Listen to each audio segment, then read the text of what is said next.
ਸਤਿ ਸ਼੍ਰੀ ਅਕਾਲ। ਤੁਸੀਂ ਜੁੜੇ ਹੋਏ ਹੋ ਪੰਜਾਬ ਰੇਡੀਓ USA ਦੇ ਨਾਲ ਤੇ ਮੈਂ ਹਾਂ ਪ੍ਰਵੀਨ ਸ਼ਰਮਾ ਲੈ ਕੇ ਹਾਜ਼ਰ ਹਾਂ ਪ੍ਰੋਗਰਾਮ ਖਬਰ ਤੇ ਨਜ਼ਰ।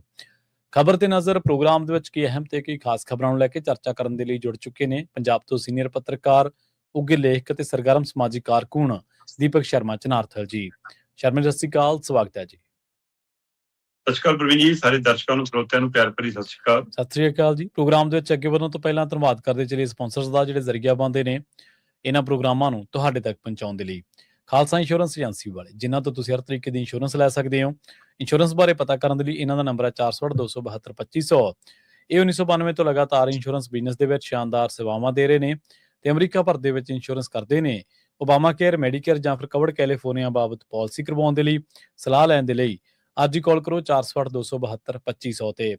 ਟਰਕੀਅਨ ਇਮੀਗ੍ਰੇਸ਼ਨ ਲਾ ਫਰਮ ਵਾਲੇ ਜੇ ਟਰਕੀਅਨ ਟੋਨੀ ਟਰਕੀਅਨ ਦੇ ਨਾਲ ਤੁਸੀਂ ਯੂਐਸ ਇਮੀਗ੍ਰੇਸ਼ਨ ਬਾਬਤ ਕੋਈ ਵੀ ਸਲਾਹ ਕਰਨੀ ਹੈ, ਕੋਈ ਵੀ ਸਵਾਲ ਪੁੱਛਣਾ ਤੇ ਇਹਨਾਂ ਦਾ ਨੰਬਰ ਹੈ 4159090503। Mandeep Singh San Jose, Onkar Singh Fresno, Gurnam Singh Antelope, Jarnail Singh Seattle, Mandeep Dhillon Yuba City ਤੇ ਲਾਲੀ ਸਿੰਘ ਗਰੇਵਾਲ ਫਰੀਮੌਂਟ ਤੋਂ। ਇਹਨਾਂ ਸਾਰੇ ਹੀ ਸਪਾਂਸਰਸ ਦਾ ਬਹੁਤ-ਬਹੁਤ ਧੰਨਵਾਦ। ਤੇ ਜੇਕਰ ਤੁਸੀਂ ਵੀ ਪੰਜਾਬ ਰੇਡੀਓ USA ਦੇ ਇਹਨਾਂ ਪ੍ਰੋਗਰਾਮਾਂ ਨੂੰ ਸਪਾਂਸਰ ਕਰਨਾ ਚਾਹੁੰਦੇ ਹੋ ਤਾਂ ਸਟੂਡੀਓ ਦਾ ਨੰਬਰ ਹੈ 468-272-5200। ਅੱਜ ਦਾ ਇਹ ਖਬਰ ਤੇ ਨਜ਼ਰ ਪ੍ਰੋਗਰਾਮ ਸਾਲ 2026 ਦੀ 20 ਜੁਲਾਈ ਦਾ ਪ੍ਰੋਗਰਾਮ ਹੈ ਤੇ ਦਿਨ ਅੱਜ ਸੋਮਵਾਰ ਹੈ। ਸ਼ਰਮਾ ਜੀ, ਖਬਰਾਂ ਦੇ ਵੱਲ ਆਈਏ ਤੇ ਸ਼ੁਰੂਆਤ ਕਰੀਏ ਇਸ ਟਾਈਮ ਦੀ ਖਾਸੀ ਚਰਚਿਤ ਖਬਰ ਤੋਂ। ਕਾਕਰੋਚਾਂ ਦੇ ਨਾਲ ਜੁੜੀ ਖਬਰ ਹੈ ਤੇ ਭਾਰਤੀ ਸੰਸਦ ਦੇ ਨਾਲ ਜੁੜੀ ਖਬਰ ਹੈ। ਕਹਿੰਦੇ ਕਾਕਰੋਚ ਸੰਸਦ ਦੇ ਵਿੱਚ ਦਾਖਲ ਨਹੀਂ ਹੋਣ ਦਿੱਤੇ ਤੇ ਜੰਤਰ ਮੰਤਰ ਤੋਂ ਇਹਨਾਂ ਦਾ ਸਫਾਇਆ ਕਰ ਦਿੱਤਾ ਜੀ। ਪ੍ਰਵੀਨ ਜੀ, 20 ਜੁਲਾਈ ਨੂੰ ਕਾਕਰੋਚ ਜਨਤਾ ਪਾਰਟੀ ਦੇ ਬੈਨਰ ਹੇਠ ਜੰਤਰ ਮੰਤਰ ਤੋਂ ਸੰਸਦ ਤੱਕ ਮਾਰਚ ਦਾ ਐਲਾਨ ਸੀ ਜੀ।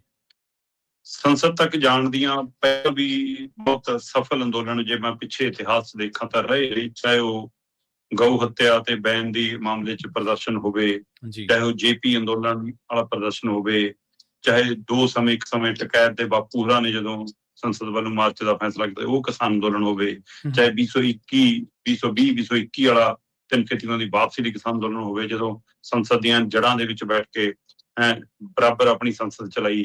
ਸੋ ਇਸ ਲਈ ਉਹ ਪ੍ਰਦਰਸ਼ਨ ਲਗਾਤਾਰ ਚਰਚਾਵਾਂ 'ਚ ਰਹੇ ਨੇ ਪ੍ਰਦਰਸ਼ਨ, ਚਾਹੇ ਪਹਿਲਵਾਨਾਂ ਦੇ ਮਾਮਲੇ ਦੇ ਵਿੱਚ ਜਦੋਂ ਬ੍ਰਿਜ ਭੂਸ਼ਣ ਵਾਲਾ ਮਾਮਲਾ ਹੈ ਤਦ ਸੰਸਦ ਨਹੀਂ ਮਾਰਚ ਦਾ ਮਾਮਲਾ, ਸੋ ਇਹ ਚਰਚਿਤ ਰਹੇ ਨੇ। ਉਸੇ ਤਰ੍ਹਾਂ ਇਸ ਸੰਸਦ ਵੱਲ ਮਾਰਚ ਦੀ ਵੀ ਚਰਚਾ ਹੁਣ ਇਤਿਹਾਸ ਦੇ ਪੰਨਿਆਂ 'ਚ ਤਾਂ ਦਰਜ ਹੋ ਗਈ ਹੈ। ਸਹੀ ਗਿਣਤੀ 'ਚ ਦੇਸ਼ ਭਰ ਤੋਂ ਨੌਜਵਾਨ ਆਏ।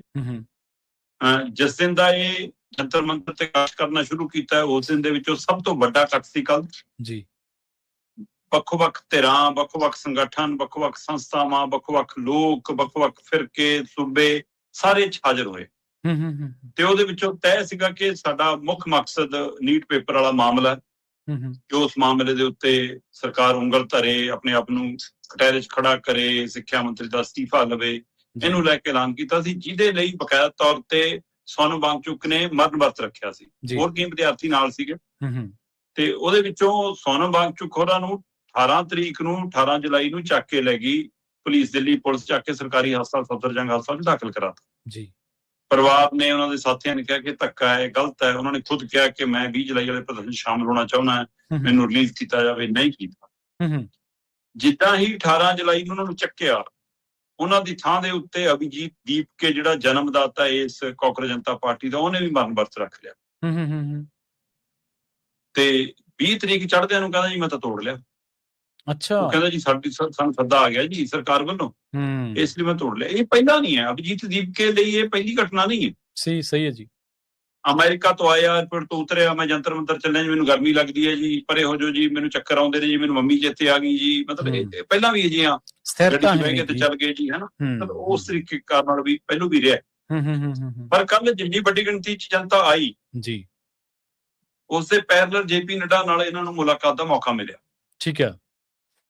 ਇਹਨਾਂ ਦੇ ਨੁਮਾਇੰਦੇ JP ਨੱਡਾ ਨਾਲ ਸਵੇਰੇ 9 ਵਜੇ ਪ੍ਰਦਰਸ਼ਨ ਨੇ ਸੰਸਦ ਕੰਨੀ ਜੰਤਰ ਮੰਤਰ ਤੋਂ ਕੂਚ ਕਰਨਾ ਸੀ। 6:30 ਵਜੇ ਇਹਨਾਂ ਨੂੰ ਸੁਨੇਹਾ ਆ ਗਿਆ ਕਿ JP ਨੱਡਾ ਜੀ ਨਾਲ ਤੁਹਾਡੀ ਮੁਲਾਕਾਤ ਹੈ 11 ਸਾਢੇ 11 ਵਜੇ ਜੀ। ਚਲੋ, ਇਹਨਾਂ ਨੇ ਤੈਅ ਕੀਤਾ ਕਿ ਇੱਥੋਂ ਪ੍ਰਦਰਸ਼ਨ ਕਰਨ ਨਿਕਲਾਂਗੇ। ਇਹ ਵੱਡੀ ਗੱਲ ਹੈ ਕਿ ਵੱਡੀ ਗਿਣਤੀ 'ਚ ਸੀਗੇ ਨੌਜਵਾਨ, ਵਿਦਿਆਰਥੀ ਤੇ ਹੋਰ ਉਹਨਾਂ ਦੇ ਸਮਰਥਕ। ਨਹੀਂ ਤਾਂ ਜੰਤਰ ਮੰਤਰ ਤੇ ਅਸੀਂ ਖੇਡ ਦੇਖਦੇ ਹਾਂ, ਵੱਡੀਆਂ ਕਹਿੰਦੀਆਂ ਕਹਾਉਂਦੀਆਂ ਸੰਸਥਾਵਾਂ ਜਾਂਦੀਆਂ ਨੇ ਤੇ 300 ਮੀਟਰ ਉੱਧਰ ਨੂੰ ਤੁਰਦੀਆਂ ਨੇ, 100 ਮੀਟਰ ਉੱਧਰ ਨੂੰ ਤੁਰਦੀਆਂ, ਦੋ ਪਾਸੇ ਬੈਰੀਕੇਡ ਲੱਗੇ ਹੁੰਦੇ ਨੇ, ਫੋਟੋਆਂ ਖਿਚਾ ਕੇ ਮੁੜ ਆਉਂਦੀਆਂ ਨੇ। ਸਹੀ ਹੈ। ਇਹਨਾਂ ਨੇ ਤੈਅ ਕੀਤਾ ਜਾਣਾ, ਤੁਰ ਪਏ, ਬੈਰੀਕੇਡ ਟੁੱਟਣੇ ਸ਼ੁਰੂ ਹੋ ਗਏ, ਹਟਾਉਣੇ ਸ਼ੁਰੂ ਹੋ ਗਏ। ਪੁਲਿਸ ਵੱਲੋਂ ਹਲਕੀ ਲਾਠੀ ਚਾਰਜ ਹੋਣੀ ਸ਼ੁਰੂ ਹੋ ਗਈ। ਇਹ ਕਈ ਮੈਟਰੋ ਸਟੇਸ਼ਨਾਂ 'ਚ ਦਾਖਲ ਹੋਏ, ਗਲੀਆਂ ਸੜਕਾਂ ਤੇ ਨਿਕਲੇ। ਜਦੋਂ ਸੰਸਦ ਦੇ ਦਾਇਰੇ 'ਚ ਆਉਂਦੇ, ਥਾਣੇ ਦੀ ਹੱਦ ਤੱਕ ਗਏ, ਫਿਰ ਦਿੱਲੀ ਪੁਲਿਸ ਦੇ ਹੱਥ ਪੈਰ ਫੁੱਲੇ ਕਿ ਤਾਂ ਕੁਝ ਸਾਡੇ ਹੱਥੋਂ ਨਾ ਨਿਕਲ ਜਾਵੇ ਕਹਾਣੀ। ਕਈ ਦੇਰ ਦੀ ਬੈਰੀਕੇਡਿੰਗ, ਨਾਰਮਲ ਬੈਰੀਕੇਡਿੰਗ ਸੀ, ਕੋਈ ਇਹ ਨਹੀਂਗਾ ਵੀ ਕਿਸਾਨ ਆਉਂਦੇ ਨੂੰ ਟਿੱਪਰ ਖੜੇ ਕਰਤੇ, ਕੋਈ ਟਰੱਕ ਲਾਤੇ, ਹੈ ਨਾ, ਉਹ ਨਹੀਂ ਸੀ। ਨਾਰਮਲ ਬੈਰੀਕੇਡਿੰਗ ਸੀ, ਪਰ ਇਹ ਕਰਦੇ ਗਏ। ਪਰ ਇਸ ਤੋਂ ਬਾਅਦ ਫਿਰ ਉਹਨਾਂ ਨੇ ਮਤਲਬ ਅਥਰੂ ਗੈਸ ਦੇ ਗੋਲੇ ਜਾਂ ਕੁਝ ਪਾਣੀ ਦੀਆਂ ਵਿਛਾੜਾਂ ਜਾਂ ਲਾਠੀ ਚਾਰਜ, ਫਿਰ ਉਹਨਾਂ ਨੇ ਥੋੜਾ ਜਿਹਾ ਤਕੜਾ ਕੀਤਾ, ਜਿਹਦੇ ਨਾਲ ਉੱਥੇ ਭਜਦੜ ਮੱਚੀ, ਖਲਾਰਾ ਪੈ ਗਿਆ। ਤੇ ਉਹ ਕਹਿੰਦੇ ਸਾਡੇ 40-50 ਨੌਜਵਾਨ ਜ਼ਖਮੀ ਹੋ ਗਏ, ਪੁਲਿਸ ਵਾਲੇ ਕਹਿੰਦੇ 50 ਸਾਡੇ ਜ਼ਖਮੀ ਹੋ ਗਏ, ਕੁਝ ਨੇ ਪੱਥਰਬਾਜ਼ੀ ਕੀਤੀ। ਪ੍ਰਦਰਸ਼ਨਕਾਰੀਆਂ ਦੀ ਇੱਕ ਦੋ ਟੁਕੜੀ ਸੰਸਦ ਦੇ ਬਹੁਤ ਨੇੜੇ ਤੱਕ ਜਾਣ 'ਚ ਵੀ ਕਾਮਯਾਬ ਹੋਈ। ਠੀਕ ਹੈ। ਤੇ ਉਸ ਤੋਂ ਬਾਅਦ ਫਿਰ ਸੰਸਦ ਦੇ ਗੇਟ, ਕਿਉਂਕਿ ਕੱਲ ਸੈਸ਼ਨ ਚੱਲ ਰਿਹਾ ਸੀ, ਪਹਿਲਾ ਦਿਨ ਸੀਗਾ ਜੀ, ਅੰਦਰ ਨਰਿੰਦਰ ਮੋਦੀ, ਰਾਹੁਲ ਗਾਂਧੀ ਸਣੇ ਸਮੁੱਚੀ ਸਰਕਾਰ, ਵਿਰੋਧੀ ਧਿਰ ਤੇ ਸਾਰੇ ਸੰਸਦ ਹਾਜ਼ਰ ਸੀ, ਇਸ ਲਈ ਸੰਸਦ ਦੇ ਗੇਟ ਭੇੜ ਦਿੱਤੇ ਗਏ। ਉਥੋਂ ਦੀ ਸੁਰੱਖਿਆ ਨੇ ਮੋਰਚਾ ਸੰਭਾਲ ਲਿਆ, ਚੌਕਸ ਹੋ ਗਏ। ਤੇ ਅੰਦਰ ਤਾਂ ਹੰਗਾਮਾ ਹੋਇਆ ਹੀ ਹੋਇਆ। ਇਸ ਨੀਟ ਪੇਪਰ ਦੇ ਮਾਮਲੇ ਤੇ ਲੈ ਕੇ, ਰਾਮ ਸ਼ਰਾਵੇ ਦੇ ਮਾਮਲੇ ਤੇ ਲੈ ਕੇ ਕੇਂਦਰ ਨੂੰ ਅੰਦਰ ਵੀ ਘੇਰਿਆ ਗਿਆ, ਪਰ ਸੰਸਦ ਦੇ ਅੰਦਰ ਵੀ ਘਰੇ ਸੀ ਤੇ ਸੰਸਦ ਦੇ ਬਾਹਰ ਵੀ ਘਰੇ ਸੀ। ਤੇ ਉਸ ਪ੍ਰਦਰਸ਼ਨ ਨੇ ਇੱਕ ਵਾਰ ਇਹਨਾਂ ਨੂੰ ਫਿਕਰ 'ਚ ਪਾਇਆ ਤੇ ਪੈਰਲਰ ਜੇਪੀ ਨੱਡਾ ਨਾਲ ਇੱਕ ਨਹੀਂ ਦੋ ਬੈਠਕਾਂ ਹੋਈਆਂ ਜੀ। ਉਹਦੇ ਵਿੱਚ ਉਧਰ ਕੁਛ ਨਹੀਂ ਨਿਕਲਿਆ ਤੇ ਇਧਰੋਂ ਅਭਿਜੀਤ ਦੀਪਕੇ ਰੌਲਾ ਪਾਉਣ ਲੱਗ ਪਿਆ ਵੀ ਸਾਡੀ ਸਰਕਾਰ ਨਾਲ ਗੱਲ ਤੁਰ ਪਈ, ਅਸੀਂ ਉਨੀ ਦੇਰ ਮਾਰਚ ਰੋਕਦੇ ਹਾਂ। ਹੁਣ ਇਹ ਤੇ ਰੁਕਿਆ ਨਹੀਂ ਰੁਕਣਾ ਸੀ। ਇਹ ਕਹਿੰਦਾ ਵੀ ਹੁਣ ਜਿੱਥੇ ਹੈ ਉੱਥੇ ਰੁਕ ਜਾਾਂਗੇ ਅਸੀਂ, ਕਿਉਂਕਿ ਸਾਡੀ ਗੱਲ ਤੁਰ ਪਈ ਜੀ। ਉਹ ਕਹਿੰਦੇ ਐ ਨਹੀਂ ਰੁਕਦੇ ਹੁਣ, ਕਿਉਂਕਿ ਮਾਰਚ ਇਹਦੇ ਕੰਟਰੋਲ 'ਚ ਨਹੀਂ ਸੀ। ਠੀਕ ਹੈ। ਸੋ ਇਸ ਲਈ ਉਹਨਾਂ ਨੇ ਉਧਰ ਨੂੰ ਚਾਲੇ ਰੱਖੇ ਤੇ ਸਰਕਾਰ ਨਾਲ ਪੁਲਿਸ ਨਾਲ ਟਕਰਾਅ ਵੱਡੀ ਗਿਣਤੀ 'ਚ ਹੋਇਆ। ਹੁਣ ਇਹਦੇ ਵਿੱਚੋਂ ਇੱਕ ਗੱਲ ਨੋਟ ਕਰਨ ਵਾਲੀ ਇਹ ਵੀ ਸੀਗੀ ਕਿ ਬਈ ਪੰਜਾਬ ਦੇ ਦੇਸ਼ ਭਰ ਦੀਆਂ ਖੱਬੀਆਂ ਧਿਰਾਂ ਉਸ ਹਰ ਅੰਦੋਲਨ 'ਚ ਪਹੁੰਚ ਜਾਂਦੀਆਂ ਨੇ ਜਿੱਥੇ ਨੂੰ ਲੱਗਦਾ ਕਿ ਸਾਨੂੰ ਸਪੇਸ ਮਿਲ ਜਾਊ, ਆਪਣਾ ਬੈਨਰ ਲੈ ਕੇ, ਝੰਡੀ ਲੈ ਕੇ, ਆਪਣੀ ਡੱਫਲੀ ਲੈ ਕੇ ਪਹੁੰਚ ਜਾਂਦੀਆਂ। ਕੀ ਉਹਨਾਂ ਨੂੰ ਲੱਗਦਾ ਕਿ ਦੂਸਰੇ ਦੇ ਪਲੇਟਫਾਰਮ ਤੇ ਹੀ ਅਸੀਂ ਆਪਣੀ ਰਾਜਨੀਤੀ ਚਮਕਾਈਏ? ਜੇ ਤਾਂ ਆਪਣਾ ਅੰਦੋਲਨ ਕਾਲ ਕਰਨ ਕੋਈ ਇੱਕ ਇਹ ਵੀ ਪਹਿਲੂ ਉੱਥੇ ਚਰਚਾ 'ਚ ਰਿਹਾ ਕਿ ਖੱਬੀਆਂ ਧਿਰਾਂ ਦੂਏ ਦੀ ਸਪੇਸ ਭਾਲਦੀਆਂ ਨੇ ਤੇ ਉਹਦੇ ਨਾਲ ਉਹਨਾਂ ਦਾ ਅੰਦੋਲਨ ਖਰਾਬ ਕਰਦੀਆਂ ਕਿ ਉਹਨਾਂ ਦੇ ਹੱਕ 'ਚ ਭੁਗਤਦੀਆਂ। ਇਹ ਵੀ ਚਰਚਾਵਾਂ ਰਹੀਆਂ। ਠੀਕ ਹੈ। ਦੂਜੀ ਸਭ ਤੋਂ ਵੱਧ ਜਿਹੜਾ ਦ੍ਰਿਸ਼ ਦੇਖਣ ਵਾਲਾ ਸੀਗਾ ਉੱਥੇ, ਉਹ ਸੀਗਾ ਦੋਹਰੇ ਚਿਹਰੇ ਵਾਲਾ।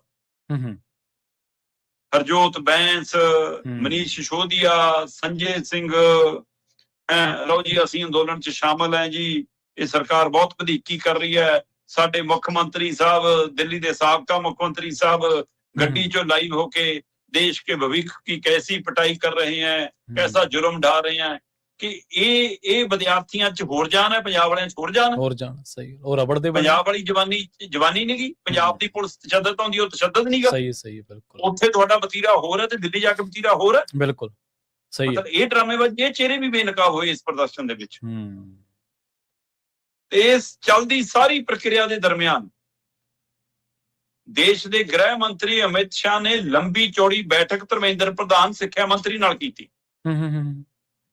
ਉਸ ਦੀ ਅਜੇ ਤੱਕ ਕੋਈ ਅਧਿਕਾਰਤ ਜਾਣਕਾਰੀ ਜਾਂ ਕੋਈ ਮਤਲਬ ਕਿਸੇ ਹੋਰ ਹਵਾਲੇ ਜਾਣਕਾਰੀ ਬਾਹਰ ਨਹੀਂ ਆਈ ਕਿ ਉਸ ਬੈਠਕ 'ਚ ਕੀ ਹੋਇਆ। ਠੀਕ ਹੈ। ਕੀ ਧਰਮੇਂਦਰ ਪ੍ਰਧਾਨ ਨੂੰ ਸਮਝਾਇਆ ਗਿਆ ਕਿ ਹੁਣ ਆਹ ਬੋਲਣਾ? ਕੀ ਮਨਾਇਆ ਗਿਆ ਕਿ ਤੁਸੀਂ ਅਸਤੀਫਾ ਦੇ ਕੇ ਪਰੇ ਹੋ ਜਾਓ? ਕੀ ਦੱਸਿਆ ਗਿਆ ਕਿ ਤੁਹਾਨੂੰ ਅਸੀਂ ਹਟਾਵਾਂਗੇ? ਜਾਂ ਉਹਨਾਂ ਨੂੰ ਤਰੀਕਾ ਦੱਸਤਾ ਕਿ ਚਿੰਤਾ ਨਾ ਕਰ, ਅਸੀਂ ਤੇਰੇ ਨਾਲ ਆ, ਕੁਛ ਨਹੀਂ ਵਿਗੜ ਦਿੰਦੇ? ਇਹ ਤਾਂ ਹੁਣ ਉਹ ਜਾਣਨ ਕਿ ਕਿਹੜਾ ਫਾਰਮੂਲਾ ਅਪਣਾਇਆ। ਇੱਕ ਪਾਸੇ ਜੇਪੀ ਨੱਡਾ ਪ੍ਰਦਰਸ਼ਨਕਾਰੀ ਨਾਲ ਮੁਲਾਕਾਤ ਕਰ ਰਹੇ ਸੀ, ਦੂਏ ਪਾਸੇ ਅਮਿਤ ਸ਼ਾਹ ਸਿੱਖਿਆ ਮੰਤਰੀ ਨਾਲ ਮੁਲਾਕਾਤ ਕਰ ਰਹੇ ਸੀ, ਤੀਸਰੇ ਪਾਸੇ ਦਿੱਲੀ ਦੀਆਂ ਸੜਕਾਂ ਤੇ ਪ੍ਰਦਰਸ਼ਨ ਸੀ ਤੇ ਪੁਲਿਸ ਦਾ ਤਸ਼ੱਦਦ ਸੀ ਨੌਜਵਾਨਾਂ ਦੇ ਉੱਤੇ। ਪਰ ਇਹ ਸਭ ਦੇ ਵਿੱਚ ਉਹਨਾਂ ਨੇ ਇੱਕ ਵਾਰ ਦਿੱਲੀ ਦੇ ਸੜਕਾਂ ਤਾਂ ਖਾਲੀ ਕਰਾਈਆਂ, ਇੱਕ ਵਾਰ ਪੁਲਿਸ ਨੇ ਜੰਤਰ ਮੰਤਰ ਵੀ ਖਾਲੀ ਕਰਾ ਲਿਆ ਜੀ।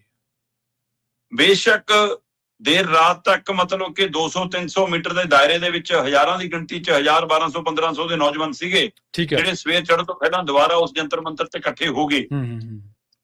ਪਰ ਹੁਣ ਆਉਂਦਾ ਸਮਾਂ ਤੈਅ ਕਰੇਗਾ ਕਿ ਪ੍ਰਦਰਸ਼ਨ ਦਾ ਅਗਲਾ ਰੂਪ ਕੀ ਹੋਣਾ, ਕਿਉਂਕਿ ਇਸ ਪ੍ਰਦਰਸ਼ਨ 'ਚ ਵੱਡੀ ਆਵਾਜ਼ ਉੱਠੀ ਕਿ ਪੰਜਾਬ ਨਹੀਂ ਆਇਆ ਜੀ। ਕਈ ਵਿਦਵਾਨ ਚਿੰਤਕ ਜਿਹੜੇ ਸੋ ਕਾਲਡ ਹੈ ਨਾ ਬਣੇ ਹੋਏ ਨੇ, ਉਹ ਜੀ ਪੰਜਾਬ ਮਨਫੀ ਹੈ, ਪੰਜਾਬੀ ਨਹੀਂ ਆਏ ਜਾਂ ਸਿੱਖ ਨਹੀਂ ਆਏ, ਪੱਗਾਂ ਨਹੀਂ ਦਿਖੀਆਂ, ਤੇ ਉਹਨਾਂ ਸਾਰਿਆਂ ਨੂੰ ਜਵਾਬ ਮਤਲਬ ਕਿ ਉਹ ਗਾਇਕ ਬੱਬੂ ਮਾਨ ਨੇ ਦੇਤਾ, ਕਹਿੰਦਾ ਕਿ ਸਾਰਾ ਠੇਕਾ ਪੰਜਾਬ ਨੇ ਨਹੀਂ ਲਿਆ। ਸਹੀ ਗੱਲ। ਹਰ ਲੜਾਈ ਅਸੀਂ ਉਹ ਲੜੀ, ਕਹਿੰਦਾ ਕੋਈ ਆਪ ਵੀ ਲੜ ਲਓ। ਸਹੀ ਹੈ। ਸਾਡੀ ਲੜਾਈ ਕੋਈ ਲੜਦੇ ਤੁਸੀਂ? ਤੋ ਇਸ ਲਈ ਮਤਲਬ ਕਿਸਾਨ ਅੰਦੋਲਨ ਦਾ ਉਹਨੇ ਹਵਾਲਾ ਦਿੱਤਾ, ਕਹਿੰਦਾ ਅਭਿਜੀਤ ਦੀਪਕੇ ਨੂੰ ਪੁੱਛੋ ਕਿ ਅੰਦੋਲਨ 'ਚ ਆਇਆ ਸੀ। ਤੇ ਜਦ ਅਸੀਂ ਜਾਂਦੇ ਹਾਂ ਫਿਰ ਤਾਂ ਅਸੀਂ ਚੀਨੀ, ਪਾਕਿਸਤਾਨੀ, ਖਾਲਿਸਤਾਨੀ ਸਾਰਾ ਕੁਝ ਹੋ ਜਾਂਦੇ ਆ। ਸਹੀ ਹੈ। ਹੁਣ ਕੱਲ ਇਹਨਾਂ ਨੂੰ ਕੋਈ ਟੈਗ ਦੇ ਲੈਣੇ ਸੀ, ਫਿਰ ਕੱਲ ਇਹਨਾਂ ਨੂੰ ਉਵੇਂ ਹੀ ਰੋਕ ਲੈਣਾ ਸੀ, ਕਿੱਲਾਂ ਕੱਢ ਲੈਣੀਆਂ ਸੀ ਗੱਲ। ਫਿਰ ਸਹੀ ਹੈ, ਸਹੀ ਹੈ, ਬਿਲਕੁਲ ਜੀ। ਸੋ ਇਸ ਲਈ ਕਈ ਤਰ੍ਹਾਂ ਦੇ ਪਹਿਲੂ ਨੇ। ਬੇਸ਼ੱਕ ਦੇਸ਼ ਭਰ ਦੇ ਵਿੱਚੋਂ ਨੌਜਵਾਨਾਂ ਦਾ ਮਸਲਾ, ਨੀਟ ਦੀ ਪੇਪਰ ਦਾ, ਸਿੱਖਿਆ ਦਾ, ਸਿੱਖਿਆ ਪ੍ਰਣਾਲੀ ਦਾ, 12ਵੀਂ ਵਾਲਾ, ਉਹ ਵੱਡਾ ਸਵਾਲ ਹੈ, ਉਹਦੇ ਨਾਲ ਸਾਰਿਆਂ ਦਾ ਤਾਲੁਕਾਤ ਹੈ। ਪਰ ਦੁੱਧ ਦਾ ਫੁੱਕਿਆ ਲੱਸੀ ਨੂੰ ਫੁੱਕਾ ਮਾਰ ਕੇ ਦੇਖਦਾ। ਅਸੀਂ ਅੰਨਾ ਹਜ਼ਾਰੇ ਅੰਦੋਲਨ ਵੀ ਦੇਖਿਆ, ਉਹ ਚੋਂ ਜੰਮਿਆ ਕੇਜਰੀਵਾਲ ਹੋਰੀ ਵੀ ਦੇਖ ਲਏ। ਇਸ ਲਈ ਪੰਜਾਬ ਸਾਰਾ ਕੁਝ ਸਮਝਦਾ, ਤੇ ਉਹ ਇਹ ਵੀ ਸਮਝਦਾ ਕਿ ਕਾਕਰੋਚ ਕਿੱਥੇ ਪੈਦਾ ਹੋਏ ਨੇ, ਕਿਵੇਂ ਪੈਦਾ ਹੋਏ ਨੇ, ਇਸ ਲਈ ਉਸ ਨਜ਼ਰੀਏ ਤੋਂ ਵੀ ਦੇਖ ਰਿਹਾ। ਇਹ ਸਾਰਾ ਕੁਝ ਵਰਤਾਰਾ ਸਮਝਣ ਦੀ ਲੋੜ ਹੈ ਕਿ ਕਿਹਦੀ ਥਾਂ ਲੈਣੀ ਹੈ ਉਹਨਾਂ ਨੇ ਤੇ ਕਿਹਦੇ ਹੱਕ 'ਚ ਭੁਗਤ ਜਾਣਾ, ਇਸ ਨੂੰ ਨਜ਼ਰੀਏ ਤੋਂ ਵੀ ਪਛਾਣਨ ਦੀ ਲੋੜ ਹੈ। ਸੋ ਜਿਹੜੇ ਆਪਣੇ ਆਪ ਨੂੰ ਲੀਡਰ ਬਣਾਉਣ ਲਈ ਇੱਥੇ ਜਾ ਕੇ ਝੋਲੇ ਚੱਕ ਕੇ ਬੈਠੇ ਨੇ, ਸਹੀ ਹੈ, ਉਹਨਾਂ ਦੇ ਉੱਤੇ ਵੀ ਨਜ਼ਰ ਰੱਖਣ ਦੀ ਲੋੜ ਹੈ ਕਿ ਕੀ ਉਹ ਸਿਰਫ ਸਟੇਜਾਂ ਹੀ ਭਾਲਦੇ ਨੇ ਕਿ ਨੌਜਵਾਨਾਂ ਦੀ ਲੜਾਈ ਵੀ ਲੜਨਾ ਚਾਹੁੰਦੇ ਨੇ। ਦੇਖੋ, ਪੰਜਾਬੀਆਂ ਨੂੰ ਤਾਂ ਨਾ ਹਰੇਕ ਉਹੋ ਜਿਹਾ ਸਮਝਦਾ ਵੀ ਇਹ ਤਾਂ ਖੁੰਡ ਤੇ ਬੈਠੇ ਵਿਹਲੜ ਆ, ਵੀ ਇਹਨਾਂ ਨੂੰ ਤਾਂ ਜਿਹੜਾ ਮਰਜ਼ੀ ਆਵਾਜ਼ ਮਾਰ ਕੇ ਲੈ ਜੇ। ਇਸ ਤਰ੍ਹਾਂ ਦੀ ਗੱਲ ਨਹੀਂ ਹੈ। ਪੰਜਾਬੀ ਵਿਹਲੜ ਵੀ ਨਹੀਂ ਹੈਗੇ ਤੇ ਪੰਜਾਬੀ ਕੋਈ ਟੂਲ ਵੀ ਨਹੀਂ ਗੇ ਵੀ ਹਰੇਕ ਹੀ ਕੋਈ ਵਰਤ ਲੂਗਾ। ਵਿਕਟਮ ਦੇ ਨਾਲ ਖੜਨਾ ਆਉਂਦਾ ਪੰਜਾਬੀਆਂ ਨੂੰ। ਜਦੋਂ ਕਸ਼ਮੀਰ ਦੇ ਵਿਦਿਆਰਥੀਆਂ ਦੇ ਨਾਲ ਪੰਜਾਬ ਦੇ ਵਿੱਚ ਧੱਕੇ ਹੁੰਦੇ ਸੀ, ਲੋਕ ਖੜੇ ਸੀ। ਜਦੋਂ ਕਸ਼ਮੀਰੀਆਂ ਦੀ ਧਾਰਾ 370 ਤੋੜੀ ਗਈ ਸੀ, ਕਸ਼ਮੀਰੀਆਂ ਨੇ ਆਵਾਜ਼ ਨਹੀਂ ਸੀ ਮਾਰੀ, ਲੋਕ ਖੜ ਗਏ ਸੀ ਨਾਲ ਦੀ ਨਾਲ। ਜਦੋਂ ਲਖੀਮਪੁਰ ਖੀਰੀ ਦੇ ਵਿੱਚ ਉਹ ਜਿਹੜਾ ਅਜੇ ਟੈਨੀ ਦੇ ਮੁੰਡੇ ਨੇ ਕਿਸਾਨ ਮਾਰੇ ਸੀਗੇ, ਉਦੋਂ ਪੰਜਾਬੀ ਜਾਵੜੇ ਸੀ ਉੱਥੇ। ਇਹ ਸੱਦਾ ਨਹੀਂ ਉਡੀਕਦੇ ਜਿੱਥੇ ਕੋਈ ਵਿਕਟਮ ਹੋਵੇ, ਪੀੜਤ ਹੋਵੇ, ਜ਼ੁਲਮ ਦੀ ਗੱਲ ਹੋਵੇ। ਹੁਣ ਜਦੋਂ ਤੁਹਾਡੇ ਤੇ ਤਾਂ 80 ਕੋਣਾ ਤਾਂ ਤੁਹਾਡੇ ਪੱਖ 'ਚ ਜਾਂਦੀਆਂ ਵੀ ਤੁਸੀਂ ਸਰਕਾਰ ਪੱਖੀ, ਤੇ ਉੱਥੇ ਪੰਜਾਬੀ ਜਾ ਕੇ ਆਪਦਾ ਸਿਰ ਕਿਉਂ ਫਸਾਉਣ? ਤੁਹਾਡੀ ਲੜਾਈ ਦੇ ਵਿੱਚ ਲੜ ਲਓ। ਇਹ ਵੀ ਤਾਂ ਇਕੱਲੇ ਲੜ ਕੇ ਹੀ ਹਟੇ ਆ। MSP ਦੀ ਲੜਾਈ ਸਾਡੀ ਲੜਾਈ ਥੋੜੋ, MSP ਦੀ ਲੜਾਈ ਯੂਪੀ ਬਿਹਾਰ ਦੀ ਲੜਾਈ, ਅਸੀਂ ਫਿਰ ਵੀ ਲੜ ਕੇ ਹਟੇ ਆ। 3 ਖੇਤੀ ਕਾਨੂੰਨਾਂ ਦੀ ਲੜਾਈ ਇਕੱਲੇ ਪੰਜਾਬ ਦੀ ਲੜਾਈ ਥੋੜੋ ਸੀ। ਬਿਲਕੁਲ। ਤੇ ਉਹਦੇ ਵਿੱਚ ਬੇਸ਼ੱਕ ਅਸੀਂ ਜਨਤਕ ਸਟੇਜਾਂ ਤੋਂ ਕਹਿੰਦੇ ਆ ਜੀ ਕਿ ਯੂਪੀ ਆ ਗਿਆ, ਰਾਜਸਥਾਨ ਆ ਗਿਆ, ਹਰਿਆਣਾ ਆ ਗਿਆ। ਹਰਿਆਣੇ ਦੇ ਜਾਟ ਆਏ ਵੱਡੀ ਗਿਣਤੀ 'ਚ, ਸਹੀ ਹੈ, ਪਰ ਯੂਪੀ, ਬਿਹਾਰ ਤੋਂ, ਰਾਜਸਥਾਨ ਤੋਂ ਜਿੰਨੇ ਵੀ ਨਿਕਲ ਕੇ ਆਏ, ਜ਼ਿਆਦਾਤਰ ਪੰਜਾਬੀ ਸਿੱਖ ਕਿਸਾਨੀ ਨਿਕਲ ਕੇ ਆਏ। ਬਿਲਕੁਲ, ਇਹ ਵੀ ਇੱਕ ਸੱਚਾਈ ਹੈ। ਬਿਲਕੁਲ ਬਿਲਕੁਲ। ਸੋ ਇਕੱਲੇ ਪੰਜਾਬੀਆਂ ਦੀ, ਸਿੱਖਾਂ ਦੀ, ਜੱਟਾਂ ਦੀ ਜਾਂ ਜਾਟਾਂ ਦੀ ਲੜਾਈ ਥੋੜਾ ਸੀ, ਸਮੁੱਚੇ ਕਿਸਾਨਾਂ ਦੀ ਲੜਾਈ ਸੀ ਉਹ ਵੀ। ਸਮੁੱਚੇ ਸਾਡੀ ਗੱਲ ਪਈ ਨਾ। ਬਿਲਕੁਲ ਬਿਲਕੁਲ। ਕਸਟਮਰ ਦੀ ਲੜਾਈ ਵੀ ਸੀਗੀ, ਗਾਹਕ ਦੀ ਲੜਾਈ ਵੀ ਸੀਗੀ। ਉਹਨੂੰ ਕਿਹੜਾ ਮਾਂਜਾ ਨਹੀਂ ਫਿਰਨਾ ਸੀਗਾ ਉਹਦੇ 'ਚ। ਅਗਲਾ ਰੁਖ ਕਰੀਏ ਪੰਜਾਬ ਦੀ ਸਿਆਸਤ ਦਾ। ਇਸ ਟਾਈਮ ਦੀ ਬੜੀ ਤਾਜ਼ਾ ਖਬਰ ਆ ਰਹੀ ਹੈ, ਬੜੀ ਇਹ ਵੱਡੀ ਖਬਰ ਆ ਰਹੀ ਹੈ ਕਿ ਅੰਮ੍ਰਿਤਪਾਲ ਸਿੰਘ, ਜਿਹੜੇ ਕਿ ਮੈਂਬਰ ਪਾਰਲੀਮੈਂਟ ਚੁਣੇ ਗਏ ਸੀ ਖਡੂਰ ਸਾਹਿਬ ਤੋਂ, ਉਹ ਹੁਣ ਵਿਧਾਇਕੀ ਦੀ ਚੋਣ ਵੀ ਲੜਨਗੇ ਜੀ। ਪ੍ਰਵੀਨ ਜੀ, ਅੰਮ੍ਰਿਤਪਾਲ ਹੋਰਾਂ ਦੀ ਧਿਰ ਅਜੇ ਤੱਕ ਅਧਿਕਾਰਕ ਤੌਰ ਤੇ ਪਾਰਟੀ ਨਹੀਂ ਬਣੀ ਹੈ ਜੀ। ਅਜੇ ਤੱਕ ਉਹ ਵਾਰਸ ਪੰਜਾਬ ਦੀ ਇੱਕ ਸੰਸਥਾ ਹੀ ਹੈ, ਇੱਕ ਤਰ੍ਹਾਂ ਨਾਲ। ਠੀਕ ਹੈ ਜੀ। ਇੱਕ ਸੰਗਠਨ ਹੀ। ਤੇ ਜੇ ਉਹ ਤਦ ਤੱਕ ਰਜਿਸਟਰ ਹੋ ਜਾਂਦਾ, ਫਿਰ ਉਹ ਇੱਕ ਮਤਲਬ ਕਿ ਇੱਕ ਪਾਰਟੀ ਬੈਨਰ ਹੇਠ ਲੜ ਸਕਦੇ ਨੇ। ਉਹਨੂੰ ਆਜ਼ਾਦ ਤਰੀਕੇ ਨਾਲ ਜਾਂ ਗਰੁੱਪ ਤੌਰ ਦੇ ਉੱਤੇ ਨਾ ਇਹ ਹੋਏਗਾ ਕਿ ਸਾਨੂੰ ਇੱਕ ਸਾਂਝਾ ਸਿੰਬਲ ਦੇ ਦਿਓ, ਜਿਸ ਤਰ੍ਹਾਂ ਲੋਕ ਸਭਾ ਦੀ ਚੋਣ ਲੜੀ ਮੰਨ ਲਓ। ਉਹ ਤੋਂ ਬਾਅਦ ਪਰ ਸੰਗਠਨ ਦਾ ਰੂਪ ਬਣ ਗਿਆ, ਜਦ ਤੱਕ ਸੰਗਠਨ ਦਾ ਰੂਪ ਵੀ ਨਹੀਂ ਸੀਗਾ। ਜੀ ਜੀ। ਹੁਣ ਇਹ ਸੰਗਠਨ ਨੇ, ਵਾਰਸ ਪੰਜਾਬ ਦੇ ਨੇ ਐਲਾਨ ਕੀਤਾ ਹੋਇਆ ਕਿ ਜੀ ਸਾਡਾ ਲੀਡਰ ਅੰਮ੍ਰਿਤਪਾਲ ਸਿੰਘ ਹੈ। ਠੀਕ ਹੈ। ਤੇ ਉਹ ਮੁੱਖ ਮੰਤਰੀ ਦਾ ਚਿਹਰਾ। ਠੀਕ ਹੈ। ਮਨਪ੍ਰੀਤ ਇਆਲੀ ਨੂੰ ਸਵਾਲ ਕੀਤਾ ਗਿਆ ਕਿ ਜੀ ਕਿ ਮੁੱਖ ਮੰਤਰੀ ਦਾ ਚਿਹਰਾ, ਉਹ ਕਹਿੰਦੇ ਪਹਿਲਾਂ ਹੀ ਐਲਾਨਿਆ ਹੋਇਆ ਕਿ ਅੰਮ੍ਰਿਤਪਾਲ ਸਿੰਘ ਹੋਣਗੇ। ਕਿ ਇਹ 'ਚ ਦੁਬਾਰਾ ਸਵਾਲ ਦਾ ਕੀ ਮਤਲਬ ਹੈ? ਕਹਿੰਦੇ ਜੀ ਫਿਰ ਉਹ ਵਿਧਾਇਕੀ ਦੀ ਚੋਣ ਲੜਨ। ਕਹਿੰਦੇ ਵੀ ਜਿਹੜਾ ਮੁੱਖ ਮੰਤਰੀ ਦਾ ਚਿਹਰਾ ਉਹ ਵਿਧਾਇਕ ਬਣੂਗਾ ਤਾਂ ਹੀ ਮੁੱਖ ਮੰਤਰੀ ਬਣੂਗਾ, ਲੜਨੀ ਪਊਗੀ। ਸੋ ਇਸ ਲਈ ਕਹਿੰਦੇ ਕਿ ਇਹ ਤਾਂ ਪਹਿਲਾਂ ਹੀ ਤੈਅ ਆ। ਪਰ ਹੁਣ ਤੱਕ ਤੈਅ ਇੱਕ ਸਿੰਬਲ ਦੇ ਰੂਪ ਸੀ। ਹੁਣ ਮਨਪ੍ਰੀਤ ਇਆਲੀ ਨੇ ਗੱਲ ਕਹਿ ਕੇ ਸਾਬਤ ਕਰਤਾ ਕਿ ਹਾਂ, ਅੰਮ੍ਰਿਤਪਾਲ ਸਿੰਘ ਕਾਗਜ਼ ਭਰਨਗੇ ਬਗੈਰ ਤੌਰ ਤੇ। ਨਹੀਂ ਤਾਂ ਬੰਦਾ ਕਹਿੰਦਾ ਜੀ ਉਹ ਪਾਰਟੀ ਦਾ ਲੀਡਰ ਹੈ, ਪਹਿਲਾਂ ਉਹਦੀ ਅਗਵਾਈ 'ਚ ਚੋਣ ਲੜਾਂਗੇ, ਬਾਅਦ 'ਚੋਂ ਦੇਖਾਂਗੇ। ਠੀਕ ਹੈ ਜੀ। ਮੁੱਖ ਮੰਤਰੀ ਦਾ 6 ਮਹੀਨੇ ਸਿੱਧਾ ਵੀ ਬਣ ਸਕਦਾ ਜੇ ਪਾਰਟੀ ਦੀ ਸਰਕਾਰ ਬਣ ਜਾਵੇ, ਧਿਰ ਦੀ ਸਰਕਾਰ ਬਣ ਜਾਵੇ। ਹਾਂਜੀ ਹਾਂਜੀ। ਜੇ ਮਨਮੋਹਨ ਇਸ ਲਈ, ਪਰ ਜੇ ਉਹ ਕਹਿੰਦੇ ਕਿ ਸੰਗਠਨ ਨੂੰ ਹਵਾ ਦੇਣੀ ਹੈ, ਤਕੜਾ ਕਰਨਾ, ਤਾਂ ਅੰਮ੍ਰਿਤਪਾਲ ਸਿੰਘ ਨੂੰ ਮੈਦਾਨ 'ਚ ਉਤਾਰਨਾ ਪਊਗਾ। ਬੇਸ਼ੱਕ ਉਹ ਜੇਲ੍ਹ ਤੋਂ ਰਿਹਾ ਹੁੰਦੇ ਜਾਂ ਨਹੀਂ ਹੁੰਦੇ, ਬਾਅਦ ਦਾ ਸਵਾਲ ਹੈ। ਪਰ ਅੰਮ੍ਰਿਤਪਾਲ ਸਿੰਘ ਨੂੰ ਵਿਧਾਇਕੀ ਦੀ ਚੋਣ ਲੜਾਈ ਜਾਊਗੀ ਜਾਂ ਲੜਨਗੇ, ਇਹ ਕੱਲ ਇੱਕ ਤਰੀਕੇ ਨਾਲ ਜਨਤਕ ਹੋ ਗਈ ਗੱਲ। ਹੁਣ ਇਹਦੇ ਨਾਲ ਕਿੰਨਾ ਉਹਨਾਂ ਨੂੰ ਬੂਸਟ ਮਿਲਦਾ ਹੈ, ਕਿੰਨੀ ਉਹਦੇ ਨਾਲ ਹਵਾ ਮਿਲਦੀ ਹੈ, ਇਹ ਆਉਂਦਾ ਸਮਾਂ ਤੈਅ ਕਰੂਗਾ। ਕਿਉਂਕਿ ਪੈਰਲਰ ਜਿਹੜੀ ਪੁਨਰ ਸਰਜੀਤ ਹੈ, ਉਸ ਨੇ ਵੀ ਆਪਣੇ ਉਮੀਦਵਾਰ ਐਲਾਨਣੇ ਸ਼ੁਰੂ ਕਰਤੇ। ਠੀਕ ਹੈ ਜੀ। ਠੀਕ ਹੈ। ਤੇ ਇੱਧਰ ਇਕਬਾਲ ਸਿੰਘ ਝੁੰਦਾ, ਸੰਤਾ ਸਿੰਘ ਉਮੈਦਪੁਰੀ, ਜਿਹੜੇ ਬਾਹਰ ਨਿਕਲ ਕੇ ਆਏ ਸੀਗੇ ਪੁਨਰ ਸਰਜੀਤ ਚੋਂ ਕਿ ਜੀ ਅਸੀਂ ਏਕਤਾ ਦੀ ਗੱਲ ਕਰਾਂਗੇ, ਅੱਜ ਉਹ ਚੰਡੀਗੜ੍ਹ ਦੇ ਵਿੱਚ ਲਗਭਗ ਤੈਅ ਹੀ ਹੈ ਕਿ ਪ੍ਰੈਸ ਕਾਨਫਰੰਸ ਰੱਖਿਓ, ਵਾਰਸ ਪੰਜਾਬ ਸ਼ਾਮਲ ਹੋਣ ਲਈ ਹੋਇਆ। ਅੱਜ ਲਗਭਗ ਉਹ ਸਪਸ਼ਟ ਹੋ ਜਾਣਾ ਕਿ ਉਧਰ ਜਾਣਗੇ। ਜੀ ਜੀ। ਤੇ ਇਸ ਲਈ ਅੰਮ੍ਰਿਤਪਾਲ ਸਿੰਘ ਹੋਰਾਂ ਦਾ ਬਤੌਰ MLA ਲੜਨਾ ਇਹ ਤੈਅ ਹੈ। ਕਿਹੜੀ ਸੀਟ ਤੋਂ ਲੜਨਗੇ ਇਹਦੇ ਬਾਰੇ ਜੇ ਸਪਸ਼ਟ ਨਹੀਂ। ਖੁਦ ਇਆਲੀ ਨੇ ਵੀ ਕਿਹਾ ਜੀ ਪਾਰਟੀ ਤੈਅ ਕਰੂਗੀ, ਪਾਰਟੀ ਤੈਅ ਕਰੂਗੀ, ਜਾਂ ਅੰਮ੍ਰਿਤਪਾਲ ਦੇ ਪਿਤਾ ਜਾਂ ਅੰਮ੍ਰਿਤਪਾਲ ਖੁਦ ਤੈਅ ਕਰਨਗੇ, ਜੋ ਵੀ ਹੈ। ਪਰ ਇੰਨਾ ਤੈਅ ਜੀ ਕਿ ਅੰਮ੍ਰਿਤਪਾਲ ਸਿੰਘ ਵਿਧਾਇਕੀ ਦੀ ਚੋਣ ਲੜਦੇ ਨਜ਼ਰ ਆਉਣਗੇ। ਜੀ, ਬਿਲਕੁਲ। ਦੇਖਦੇ ਹਾਂ ਸਿਆਸੀ ਸਮੀਕਰਨ ਪੰਜਾਬ ਦੇ ਕਿਸ ਕਦਰ ਜਿਹੜਾ ਪਾਸਾ ਪਲਟਦੇ ਨੇ ਇਸ ਐਲਾਨ ਦੇ ਨਾਲ। ਹਾਲੇ ਤਾਂ ਬਹੁਤ ਕੁਛ ਹੋਣਾ ਬਾਕੀ ਹੈ ਸ਼ਰਮਾ ਜੀ, ਬਹੁਤ ਸਾਰੀਆਂ ਸੰਭਾਵਨਾਵਾਂ, ਤੇ ਹਾਲੇ ਕਾਂਗਰਸ ਵੀ ਮੈਦਾਨ ਦੇ ਵਿੱਚ ਖੁੱਲ੍ਹ ਕੇ ਨਹੀਂ ਆ ਸਕੀ, ਮੁੱਖ ਵਿਰੋਧੀ ਧਿਰ ਹੈ। ਅਕਾਲੀ ਦਲ ਦੇ ਉੱਤੇ ਵੀ ਨਜ਼ਰ ਆਣੇ, ਬੀਜੇਪੀ ਕਿਸ ਤਰ੍ਹਾਂ ਦੇ ਬੰਦਿਆਂ ਨੂੰ ਟਿਕਟਾਂ ਦਿੰਦੀ ਹੈ, ਕਿਸ ਤਰ੍ਹਾਂ ਦਾ ਚੋਣ ਪ੍ਰਚਾਰ ਕਰਦੀ ਹੈ, ਸਭ ਉੱਤੇ ਨਜ਼ਰ ਆਣੇ। ਅਗਲੀ ਗੱਲ ਕਰੀਏ ਸੁਖਬੀਰ ਬਾਦਲ ਦੀ। ਸੁਖਬੀਰ ਬਾਦਲ ਨੇ ਜਿਸ ਤਰੀਕੇ ਦੇ ਨਾਲ SIT ਦੀ ਪੇਸ਼ੀ ਨੂੰ ਸਿਆਸੀ ਤੌਰ ਦੇ ਉੱਤੇ ਇਹਦਾ ਲਾਹਾ ਖੱਟਣ ਦੀ ਕੋਸ਼ਿਸ਼ ਕੀਤੀ ਹੈ, ਉਹਦੇ ਉੱਤੇ ਚਰਚਾ ਕਰਨੀ ਬਣਦੀ ਹੈ। SIT ਕਹਿੰਦੀ ਸੁਖਬੀਰ ਨੇ ਦੱਸਿਆ ਕੁਝ ਨਹੀਂ, ਸੁਖਬੀਰ ਬਾਹਰ ਆ ਕੇ ਦਾਅਵਾ ਇਹ ਕਰ ਰਿਹਾ ਵੀ ਮੈਥੋਂ ਪੁੱਛਿਆ ਹੀ ਕੁਛ ਨਹੀਂ ਜੀ। ਦੇਖੋ, ਪਹਿਲੀ ਗੱਲ ਤਾਂ ਇਹ ਸੀਗੀ ਕਿ ਅਕਾਲੀ ਦਲ ਇੱਕ ਦੁਵਿਧਾ ਵਿੱਚ ਸੀਗਾ ਪੇਸ਼ੀ ਤੋਂ ਪਹਿਲਾਂ। ਉਹ ਦੁਵਿਧਾ ਨੂੰ ਦੂਰ ਕਰਨ ਲਈ ਇਹਨਾਂ ਨੇ ਬੈਠਕਾਂ ਵੀ ਕੀਤੀਆਂ ਜੀ, ਕਿ ਕੀ ਸੁਖਬੀਰ ਨੂੰ ਜਾਣਾ ਚਾਹੀਦਾ, ਕੀ ਸੁਖਬੀਰ ਨੂੰ ਨਹੀਂ ਜਾਣਾ ਚਾਹੀਦਾ, ਜੇ ਜਾਣਾ ਚਾਹੀਦਾ ਕੀ ਅਦਾਲਤ ਵੱਲੋਂ ਕੋਈ ਰਾਹਤ ਲੈ ਲੈਣੀ ਚਾਹੀਦੀ ਹੈ, ਅਗਾਊਂ ਜ਼ਮਾਨਤ ਲੈ ਲੈਣੀ ਚਾਹੀਦੀ ਹੈ, ਗ੍ਰਿਫਤਾਰੀ ਹੋ ਸਕਦੀ ਹੈ, ਜੇ ਨਹੀਂ ਲੈਣੀ ਤਾਂ ਫਿਰ ਉੱਥੇ ਸਰੈਂਡਰ ਕਰ ਦੇਣਾ ਚਾਹੀਦਾ ਕਿ ਲਓ ਮੈਨੂੰ ਤਾਂ ਗ੍ਰਿਫਤਾਰ ਕਰੋ, ਮੈਂ ਨਹੀਂ ਮੁੜਦਾ, ਜਾਂ ਜਿਵੇਂ ਉਹ ਪ੍ਰਕਿਰਿਆ ਚਲਾਉਣਗੇ ਉਵੇਂ ਚਲਾਉਣਾ ਚਾਹੀਦਾ। ਜੇ ਗ੍ਰਿਫਤਾਰੀ ਹੋ ਜਾਂਦੀ ਹੈ ਫਿਰ ਸਾਨੂੰ ਕੀ ਰਾਹ ਤਿਆਰ ਕਰਨਾ ਚਾਹੀਦਾ। ਜੀ ਟੁੱਟੋ ਤਾਂ ਮਜ਼ਾਕ ਉਡਾਉਂਦੇ ਨੇ ਕਿ ਤੁਸੀਂ ਤਾਂ ਮੋਰਚੇ ਲਾਉਂਦੇ ਸੀ, ਕਿੱਥੇ ਗਏ ਤੁਹਾਡੇ ਮੋਰਚੇ ਤੇ, ਕਿੱਥੇ ਗਏ ਕੀ, ਹੈ ਨਾ। ਉਹ ਸਾਰੀ ਸਥਿਤੀ ਦੇ ਵਿੱਚ ਸੁਖਬੀਰ ਬਾਦਲ ਨੇ ਤੈਅ ਕੀਤਾ ਕਿ ਮੈਂ ਕੋਈ ਅਗਾਊਂ ਜ਼ਮਾਨਤ ਨਹੀਂ ਲੈਣੀ, ਠੀਕ ਹੈ, ਕੋਈ ਅਦਾਲਤ ਦੀ ਸ਼ਰਨ ਨਹੀਂ ਲੈਣੀ, ਮੈਂ ਰੂਟੀਨ ਚ ਜਾਊਂਗਾ ਤੇ ਪੇਸ਼ ਹੋਊਂਗਾ, ਜੋ ਕਰਨਾ ਕਰ ਲੈਣ ਜੀ। ਤੇ ਇਸ ਲਈ ਜਾਣ ਦੇ ਸਮੇਂ ਸੁਖਬੀਰ ਬਾਦਲ ਦੀ ਤੇਰੇ ਇੱਕ ਸੰਕੇਤ ਵੀ ਦੇਗੀ ਕਿ ਸਾਡਾ ਅਕਾਲੀ ਦਲ ਇਕੱਠਾ, ਚਾਹੇ ਹੁਣ 5 ਜਣਿਆਂ ਦਾ ਹੀ ਹੋਵੇ, ਠੀਕ ਹੈ, ਇੱਕੋ ਗੱਡੀ ਸਵਾਰ ਹੋ ਕੇ ਗਿਆ ਸਾਰਾ ਅਕਾਲੀ ਦਲ। ਪਰਿਵਾਰਕ ਤੌਰ ਤੇ ਵੀ ਸੁਖਬੀਰ ਉਹਨਾਂ ਨੇ ਕੱਲ ਸੁਨੇਹਾ ਦੇ ਕੀਤੀ ਕਿ ਸਾਡੀਆਂ ਦੂਰੀਆਂ ਖਤਮ ਨੇ, ਕੋਈ ਸਾਡੇ ਚ ਵਿਤਕਰਾ ਨਹੀਂ। ਦੇਖੋ ਵਿਕਰਮ ਜੀਠੀਆ ਮੇਰੀ ਗੱਡੀ ਚਲਾ ਰਿਹਾ, ਮੈਂ ਨਾਲ ਵਾਲੀ ਸੀਟ ਤੇ ਬੈਠ ਜੀ, ਤੇ ਪਿਛਲੀ ਸੀਟ ਦੇ ਉੱਤੇ ਸਾਰਾ ਅਕਾਲੀ ਦਲ ਸੀਗਾ, ਮਤਲਬ ਕਿ ਦਲਜੀਤ ਸਿੰਘ ਚੀਮਾ ਵੀ, ਪਰਵਿੰਦਰ ਸਿੰਘ ਭੂੰਦੜ ਵੀ, ਮਹੇਸ਼ਿੰਦਰ ਗਰੇਵਾਲ, ਤਿੰਨੇ ਜਣੇ ਇਹ ਵੀ ਉਸੇ ਗੱਡੀ ਸੀ, 5 ਜਣੇ ਇੱਕੋ ਗੱਡੀ ਸਵਾਰ ਹੋ ਕੇ ਗਏ। ਸੁਖਬੀਰ ਬਾਦਲ ਅੰਦਰ ਚਲੇ ਗਏ, ਬਾਹਰ ਵੱਡੀ ਗਿਣਤੀ ਸਮਰਥਕ ਆਏ, ਅਕਾਲੀ ਲੀਡਰ ਆਏ, ਯੂਥ ਲੀਡਰ ਆਏ, ਵਰਕਰ ਆਏ, ਸਮਰਥਕ ਆਏ, ਵੱਡੀ ਗਿਣਤੀ ਚ ਲੋਕ ਆਏ, ਤੇ ਮੀਂਹ ਕਣੀ ਦੀ ਪਰਵਾਹ ਨਹੀਂ ਕੀਤੀ, ਉੱਥੇ ਨਾਅਰੇਬਾਜ਼ੀ ਦਿਨ ਭਰ ਹੁੰਦੀ ਰਹੀ ਜੀ, ਕਿਉਂਕਿ ਉਹਨਾਂ ਨੂੰ ਵੀ ਇੱਕ ਖਾਸਾ ਸੀ ਕਿ ਅੱਜ ਸ਼ਾਇਦ ਸੁਖਬੀਰ ਨੂੰ ਘਰੇ ਨਾ ਮੋੜਨ, ਅਜੇ ਰਹਿ ਜਾਣ। 2-2.5 ਘੰਟਿਆਂ ਬਾਅਦ ਸੁਖਬੀਰ ਬਾਦਲ ਬਾਹਰ ਆ ਗਏ, ਠੀਕ ਹੈ। ਉਹ ਕਹਿੰਦੇ ਅੱਜ ਕੀ ਮੈਨੂੰ ਦੂਈ ਵਾਰ ਬੁਲਾਉਂਗੇ, 30 ਵਾਰ, ਪਹਿਲਾਂ ਵੀ 4 ਵਾਰ ਬੁਲਾਇਆ, ਅੱਜ ਫੇਰ ਬੁਲਾਇਆ, ਮੈਂ ਤਾਂ ਬਾਰ-ਬਾਰ ਆਉਣਾ ਜਿੰਨੀ ਵਾਰ ਬੁਲਾਉਂਦੇ ਹੋ, ਠੀਕ ਹੈ ਜੀ। ਕਹਿੰਦੇ ਇਹ ਰਾਜਨੀਤੀ ਹੋ ਰਹੀ ਹੈ ਜੀ, 5 ਸਾਲ ਇਹਨਾਂ ਦੇ ਲੰਘ ਗਏ, 5 ਸਾਲ ਕੈਪਟਨ ਦੇ ਲੰਘ ਗਏ, 10 ਸਾਲਾਂ ਚ ਦੱਸੋ ਜਿਹਨਾਂ ਨੇ ਕੀ ਕੀਤਾ।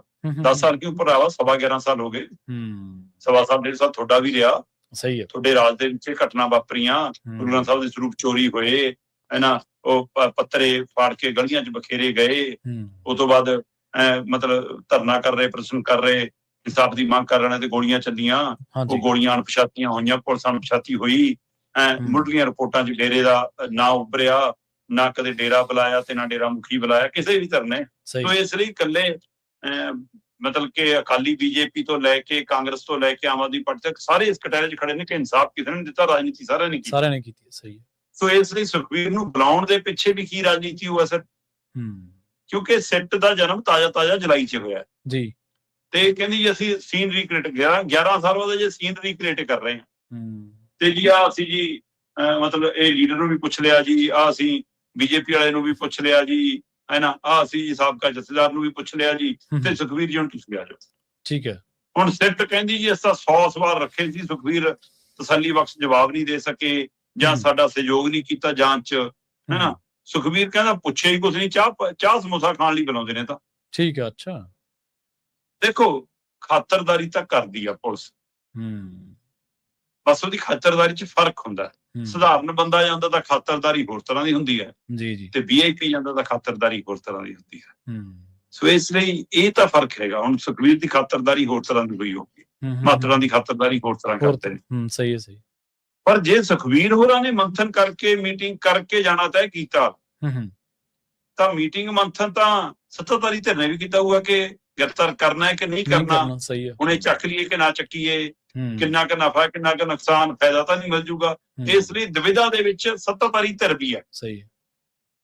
ਤੇ ਜਦੋਂ ਬੁਲਾਉਣ ਵਾਲੀ ਧਿਰ ਵੀ ਰਾਜਨੀਤੀ ਕਰ ਰਹੀ ਹੋਵੇ, ਆਉਣ ਵਾਲੀ ਧਿਰ ਵੀ ਰਾਜਨੀਤੀ ਕਰ ਰਹੀ ਹੋਵੇ, ਫਿਰ ਇਸ ਸਿੱਟ ਦੀ ਕੋਈ ਅਹਿਮੀਅਤ ਨਹੀਂ ਰਹਿ ਜਾਂਦੀ, ਸਹੀ ਹੈ। ਜਿਸ ਤਰ੍ਹਾਂ CBI, ED, income tax, vigilance ਵਰਤੇ ਜਾ ਰਹੇ ਨੇ, ਉਸੇ ਤਰ੍ਹਾਂ ਸਿੱਟ ਦੇ ਨੁਮਾਇੰਦੇ ਵੀ ਵਰਤੇ ਜਾ ਰਹੇ ਨੇ। ਲੋਕ ਉਮੀਦ ਨਾ ਕਰਨ ਕਿ ਤੁਹਾਨੂੰ ਇਨਸਾਫ ਮਿਲੂਗਾ। ਅਸਲੀ ਦੋਸ਼ੀ ਚਾਹੇ ਉਹ 'ਚ ਸੁਖਬੀਰ ਹੈ ਜਾਂ ਕੋਈ ਹੋਰ ਹੈ, ਚਾਹੇ ਉਹ ਡੇਰਾ ਮੁਖੀ ਹੈ ਜਾਂ ਕੋਈ ਹੋਰ ਹੈ, ਉਹ ਫੜੇ ਜਾਣਗੇ। ਅਸਲੀ ਦੋਸ਼ੀਆਂ ਨੂੰ ਨਹੀਂ ਫੜਿਆ ਜਾਊਗਾ। ਰਾਜਨੀਤੀ ਦੇ ਲਈ ਕੁਝ ਵੀ ਹੋ ਸਕਦਾ, ਇਸ ਲਈ ਇਹ ਸਾਰੀ ਕਾਰਵਾਈ ਇਨਸਾਫ ਲਈ ਨਹੀਂ, 2027 ਦੀਆਂ ਚੋਣਾਂ ਲਈ।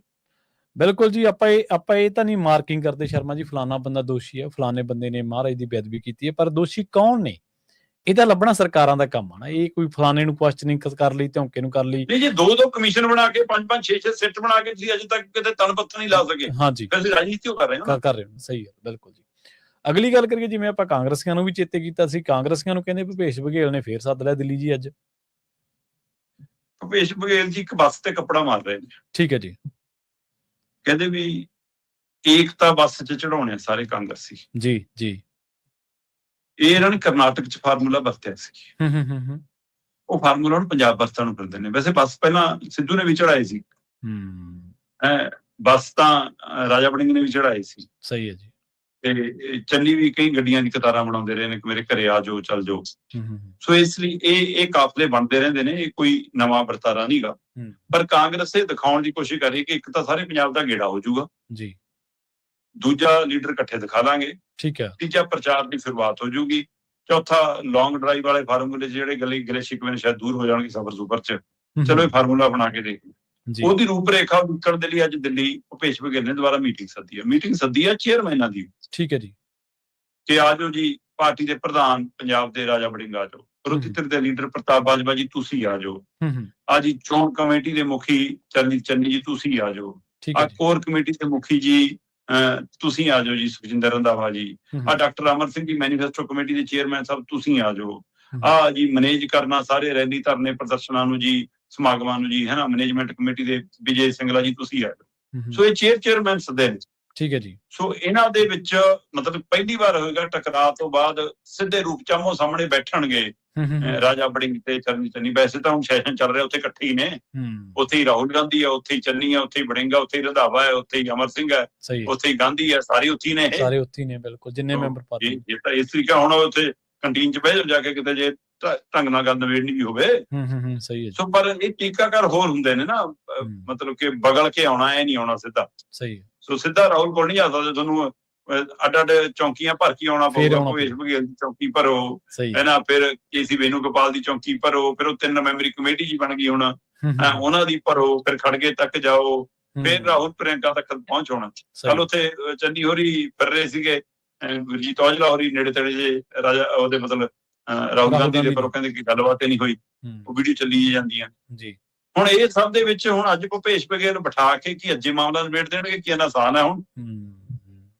ਕੀ ਇਹ ਦੂਰੀਆਂ ਮਿਟ ਕੇ ਬਸ ਚੜ ਜਾਣਗੇ, ਜਾਂ ਕੋਈ ਗੁੱਜੀ ਕਿਸੇ ਨੂੰ ਗਿੱਦੜ ਸਿੰਘੀ ਦੇ ਦਿੱਤੀ ਜਾਊਗੀ ਕਿ ਚੁੱਪ ਕਰਕੇ ਕੰਮ ਕਰ, ਬਸ ਜੇ ਆਪਣੀ ਗੱਲ ਬਣ ਗਈ ਤੈਨੂੰ ਫੇਰ ਮੁੱਖ ਮੰਤਰੀ ਦਾ ਚਿਹਰਾ ਲਾਵਾਂਗੇ ਜੀ। ਇਹਦੇ ਨਾਲ ਕੀ ਆਪਣੇ ਵਰਕਰਾਂ 'ਚ, ਕੀ ਆਪਣੇ ਸਮਰਥਕਾਂ 'ਚ ਬੂਸਟ ਭਰ ਸਕੂਗੀ ਕਾਂਗਰਸ? ਕਿ ਉਹਨਾਂ 'ਚ ਦੁਬਿਧਾ ਤੇ ਨਿਰਾਸ਼ਾ ਰਹੂਗੀ ਤਾਂ ਫਿਰ ਉਹ ਕਿਸੇ ਵੀ ਪਾਸੇ ਜਾ ਸਕਦੇ ਨੇ। ਸੋ ਕਾਂਗਰਸ ਹਮੇਸ਼ਾ ਦੇਰ ਕਰਦੀ ਆ, ਤੇ ਇਹ ਵੀ ਉਹੀ ਆਪਣੀ ਰਵਾਇਤ ਉਹਦੀ ਕਾਇਮ ਹੈ, ਤੇ ਇਸ ਲਈ ਕਾਂਗਰਸੀ ਲੀਡਰਾਂ ਦੇ ਅੰਦਰ ਵੀ ਤੇ ਕਾਂਗਰਸੀ ਸਮਰਥਕਾਂ ਦੇ ਅੰਦਰ ਵੀ ਖਾਸੀ ਦੁਬਿਧਾ। ਇਹ ਬੱਸ ਚੜਾ ਕੇ ਵੀ ਮੈਨੂੰ ਦੂਰ ਹੁੰਦੀ ਨਹੀਂ ਦਿਖਦੀ ਹੈ ਜੀ। ਸਹੀ ਆ। ਤੇ ਜਾਂਦੇ ਜਾਂਦੇ ਗੱਲ ਕਰੀਏ ਵਕੀਲਾਂ ਦੇ ਚੈਂਬਰ ਦੀ, ਕਹਿੰਦੇ ਇਸ ਚੈਂਬਰ ਦੇ ਵਿੱਚ ਹੁਣ ਲਾਟੂ ਮੁਫਤ ਜਗੂਗਾ ਜੀ। ਪ੍ਰਵੀਨ ਜੀ, ਪੰਜਾਬ ਸਰਕਾਰ ਹਰ ਹਿੱਲੇ 2027 ਦੀ ਚੋਣ ਜਿੱਤਣਾ ਚਾਹੁੰਦੀ ਆ। ਆਮ ਆਦਮੀ ਪਾਰਟੀ ਦਾ ਇੱਕੋ ਟੀਚਾ ਹੈ ਕਿ ਅਸੀਂ ਕਿਸੇ ਤਰ੍ਹਾਂ ਚੋਣ ਜਿੱਤ ਲਈਏ ਜੀ। ਤੇ ਉਹਨਾਂ ਨੇ ਇੱਕ ਅੰਦਰੂਨੀ ਸਰਵੇ ਕਰਾਇਆ। ਉਸ ਸਰਵੇ ਦੇ ਵਿੱਚ ਉਹਨਾਂ ਕੋਲ ਰਿਪੋਰਟ ਆਈ ਕਿ 2024 ਦੀਆਂ ਲੋਕ ਸਭਾ ਚੋਣਾਂ ਸਮੇਂ ਕਾਂਗਰਸ ਦਾ ਜੋ ਗ੍ਰਾਫ ਸੀ, ਕਾਂਗਰਸ ਉਸ ਗ੍ਰਾਫ ਤੋਂ ਥੱਲੇ ਆ ਗਈ ਜੀ। ਤੇ ਪਰ ਉਸ ਸਰਵੇ ਦੇ ਵਿੱਚ ਇਹ ਵੀ ਆਇਆ ਕਿ ਤੁਹਾਡੀ ਤਰੱਕੀ ਨਹੀਂ ਹੋਈ ਅਜੇ, ਤੁਹਾਨੂੰ ਝੰਡੀ ਵਾਲੀ ਕੁਸ਼ਤੀ ਨਹੀਂ ਮਿਲਦੀ ਦਿਖਦੀ। ਇਹਨਾਂ ਦੇ ਆਪਣੇ ਸਰਵੇ ਦੇ ਵਿੱਚ ਇਹਨਾਂ ਕੋਲੇ ਰਿਪੋਰਟ ਆ ਰਹੀ ਹੈ ਕਿ ਤੁਹਾਡੀ ਸਰਕਾਰ ਸੰਪੂਰਨ ਬਹੁਮਤ ਨਾਲ ਰਿਪੀਟ ਹੋਣ ਦੇ ਅਸਾਰ ਬਹੁਤ ਘੱਟ ਗਏ ਜੀ। ਸਹੀ ਹੈ। ਕੀ ਪੰਜਾਬ ਖਿਚੜੀ ਬਣਨ ਜਾ ਰਹੀ ਹੈ? ਕੀ ਪੰਜਾਬ ਕਿਸੇ ਹੋਰ ਤੱਕੜੀ 'ਚ ਤੁਲਣ ਜਾ ਰਹੀ ਹੈ? ਪੰਜਾਬ ਕਿਸੇ ਹੋਰ ਧਿਰ ਨਾਲ ਬੈਠਣ ਜਾ ਰਹੀ ਹੈ? ਸੋ ਇਹਨਾਂ ਚਰਚਾਵਾਂ ਨੇ ਜ਼ੋਰ ਫੜਿਆ। ਇਹਨਾਂ ਨੇ ਉਹ ਸਰਵੇ ਦੱਬ ਲਿਆ ਕਿ ਉਹ ਸਰਵੇ ਨਾ ਬਾਹਰ ਕੱਢੋ, ਫਾਰਮੂਲੇ ਕੱਢੋ। ਹੁਣ ਫਾਰਮੂਲਾ ਸੀ 1000-1500 ਵਾਲਾ ਜੀ। ਇਹ ਤੋਂ ਪਹਿਲਾਂ ਕਿ ਉਹ ਟੂੰ ਖੂਬ ਚੱਲਦੀ ਫਿਲਮ ਸਤਲੁਜ ਨੇ ਇਹਨਾਂ ਦੀ ਟੈਂਟਾਂ ਫਿਸ ਕਰਾਤੀ। ਉਹ ਸਾਰਾ ਕੁਛ ਉਹ ਬਣਾਇਆ ਹੋਇਆ ਨਰੇਟਿਵ ਕਿਤੇ ਰੁਲ ਗਿਆ। ਪਰ ਤਾਂ ਵੀ ਇਹਨਾਂ ਨੂੰ ਲੱਗਦਾ ਕਿ ਬੀਬੀਆਂ ਦੀ ਵੋਟ ਉਹ 1500 ਇਕੱਠਾ ਪਾਇਆ, ਜਿਹੜਾ 4500 ਜਾਂ 3000, ਉਹਦੇ ਨਾਲ ਗੱਲ ਬਣ ਜੂ। ਇੱਕ ਵਾਰ ਹੋਰ ਪਾਉਣਾ ਪਊਗਾ ਤਾਂ ਉਹਦਾ ਕੋਈ ਹੀਲਾ ਵਸੀਲਾ ਕਰਦੇ, ਫਿਰ ਕਰਜ਼ਾ ਹੀ ਚੱਕਣਾ ਆਪਾਂ ਨੂੰ ਵੀ, ਪੰਜਾਬ ਦੇ ਸਿਰੇ ਗਲੀਆਂ ਕਰਨੀਆਂ। ਸਹੀ। ਪਰ ਫਿਰ ਕਿਸੇ ਨੇ ਕਿਹਾ ਵੀ ਕਿ ਇਹ ਗੱਲ ਪੰਜਾਬ ਦੇ ਇਤਿਹਾਸ 'ਚ ਦਰਜ ਹੈ ਕਿ ਜਿਹਦੇ ਨਾਲ ਪੰਜਾਬ ਦੇ ਮੁਲਾਜ਼ਮ ਹੁੰਦੇ ਨੇ ਉਹ ਜਿੱਤ ਜਾਂਦਾ ਹੈ। ਠੀਕ ਹੈ ਜੀ। ਤੇ ਮੁਲਾਜ਼ਮ ਆਪਣੇ ਨਾਲ ਹੈ ਨਹੀਂ, ਕਿਉਂਕਿ ਮੁਲਾਜ਼ਮ ਇਸ ਸਮੇਂ ਸਭ ਤੋਂ ਔਖਾ, ਪੈਨਸ਼ਨ ਧਾਰਕ ਵੀ ਤੇ ਮੌਜੂਦਾ ਮੁਲਾਜ਼ਮ ਵੀ, ਉਹਨਾਂ ਦਾ ਡੀਏ ਵਾਲਾ ਪੇਚ ਐਸਾ ਫਸਿਆ ਤੇ ਬਾਕੀਆਂ ਨੂੰ ਤੁਸੀਂ ਕੁੱਟੀ ਜਾਂਦੇ ਹੋ, ਚਾਹੇ ਨਰੇਗਾ ਵਾਲੇ ਨੇ, ਚਾਹੇ ਮਜ਼ਦੂਰ ਨੇ, ਚਾਹੇ ਵਿਦਿਆਰਥੀ ਨੇ, ਚਾਹੇ ਮਾਸਟਰ ਨੇ, ਹੈ ਨਾ, ਤੇ ਚਾਹੇ ਹੋਰ ਵਰਗ ਨੇ, ਤੁਸੀਂ ਲਗਾਤਾਰ ਜੋ ਕੁਝ ਪਟਿਆਲੇ ਤੋਂ ਲੈ ਕੇ ਖੰਨੇ ਤੱਕ ਜੋ ਕੁਝ ਕਰ ਰਹੇ ਹੋ, ਸਹੀ ਹੈ ਨਾ। ਇਸ ਲਈ ਕਹਿੰਦੇ ਫਿਰ ਕੀ ਹੱਲ ਕਰੀਏ, ਫਿਰ ਕਹਿੰਦੇ ਬੜੀ ਗਿਣਤੀ ਚ ਪੰਜਾਬ ਚ ਨਾ ਕਾਲੇ ਕੋਟ ਵਾਲੇ, ਇਹਨਾਂ ਨੂੰ ਖੁਸ਼ ਕਰੋ। ਠੀਕ ਆ। ਅੱਛਾ, ਹੁਣ ਇਹ ਕਹਿੰਦੇ ਵੀ ਬਲਾਕ ਪੱਧਰ ਤੋਂ ਲੈ ਕੇ ਤਹਿਸੀਲ ਪੱਧਰ ਤੋਂ ਲੈ ਕੇ ਜ਼ਿਲ੍ਹਾ ਪੱਧਰ ਤੋਂ ਲੈ ਕੇ ਹਾਈ ਕੋਰਟ ਤੱਕ ਵਕੀਲਾਂ ਦੀ ਤੂਤੀ ਬੋਲਦੀ ਆ। ਪੜ੍ਹੀ ਲਿਖੀ ਜਮਾਤ ਹੈ, ਸਮਝਦਾਰ ਜਮਾਤ ਹੈ, ਪ੍ਰਭਾਵਿਤ ਕਰਨ ਦਾ ਦਮ ਰੱਖਦੀ ਹੈ। ਠੀਕ ਹੈ। ਇਹ ਇਕੱਲਾ ਵਕੀਲ ਨਹੀਂ ਹੁੰਦਾ, ਵਕੀਲ ਦੇ ਨਾਲ 4 ਜਾਂ 5 ਉਹਦੇ ਘਰ ਦੇ ਜੀ ਹੁੰਦੇ ਨੇ, ਤੇ ਮੁਨਸ਼ੀ ਹੈ, ਮੁਨਸ਼ੀ ਦੇ ਨਾਲ 4 ਮੈਂਬਰ ਹੁੰਦੇ ਨੇ, ਸਫਾਈ ਵਾਲਾ ਹੈ, ਕੋਈ ਚਾਹ ਵਾਲਾ ਹੈ, ਕੋਈ ਹੈ, ਤੇ ਫਿਰ ਮਤਲਬ ਕਿ ਰੋਜ਼ 5-4 ਧਿਰਾਂ ਪਰਿਵਾਰ ਪਿੰਡਾਂ ਦੇ ਲੋਕ ਆਉਂਦੇ ਨੇ ਕੇਸਾਂ ਲਈ, ਸੋ ਉਹਨਾਂ ਨੂੰ ਪ੍ਰਭਾਵਿਤ ਕਰਨਾ। ਇਸ ਲਈ ਵਕੀਲ ਖੁਸ਼ ਕਰੋ। ਕਹਿੰਦੇ ਕੀ ਕਰੀਏ, ਕਹਿੰਦੇ ਨਾ ਚੈਂਬਰਾਂ ਨੂੰ ਵੀ ਘਰ ਵਾਲਾ ਦਰਜਾ ਦੇ ਕੇ ਨਾ ਉਹਨਾਂ ਦੀ ਵੀ ਬਿਜਲੀ 300 ਯੂਨਿਟ ਮੁਫਤ ਕਰ ਦਿਓ। ਠੀਕ ਹੈ। ਅੱਛਾ, ਹੁਣ ਕੁਝ ਵਕੀਲ ਭਾਈਚਾਰੇ ਚੋਂ ਇਹ ਸਵਾਲ ਉੱਠੇ ਕਿ ਆਹ ਕੀ ਕਰਨ ਜਾ ਰਹੇ ਹੋ ਤੁਸੀਂ, ਕਿਉਂਕਿ ਵਕੀਲ ਭਾਈਚਾਰਾ ਪੜ੍ਹੀ ਲਿਖੀ ਜਮਾਤ, ਕਾਨੂੰਨੀ ਤੌਰ ਤੇ ਸਮਝ ਵਾਲੀ ਜਮਾਤ, ਸਭ ਤੋਂ ਕਾਬਲ ਜਮਾਤ ਮੰਨੀ ਜਾਂਦੀ। ਸਹੀ ਬਿਲਕੁਲ। ਉਹ ਚੋਂ ਹੀ ਸਵਾਲ ਉੱਠੇ ਕਿ ਅਸੀਂ ਜੇ ਬਿੱਲ ਭਰਨ ਦੇ ਸਮਰੱਥ ਹਾਂ ਤਾਂ ਤੁਸੀਂ ਆਹ ਕੀ ਡਰਾਮਾ ਕਰ ਰਹੇ ਹੋ। ਹੁਣ ਹੋ ਸਕਦਾ ਕੁਝ ਤੇ ਰਾਏ ਚੋਂ ਖੁਸ਼ ਹੋਣ ਇਹਨਾਂ ਹੀ ਭਾਈਚਾਰਿਆਂ ਚੋਂ ਕਿ ਲੈ ਵੀ ਵਧੀਆ ਆਪਣਾ ਆ ਵੀ ਕੰਮ ਬਚਿਆ, ਕਿਉਂਕਿ ਇਹਨਾਂ ਨੂੰ ਏਸੀ ਪੱਖੇ ਤਾਂ ਲਾਉਣੇ ਹੀ ਪੈਂਦੇ ਆ ਨਾ, ਸਾਰਾ ਕੁਝ ਕਰਨਾ ਹੀ ਪੈਂਦਾ ਨਾ, ਕਿ ਜਿਹੜਾ ਆਵੇ ਉਹ ਤਸੱਲੀ ਨਾਲ ਠੰਡਾ ਹੋ ਕੇ ਬੈਠੇ ਬੰਦਾ। ਸੋ ਇਸ ਲਈ ਹੁਣ ਇਹਦੇ ਉੱਤੇ ਨਵੀਂ ਚਰਚਾ ਤੁਰ ਪਈ ਆ।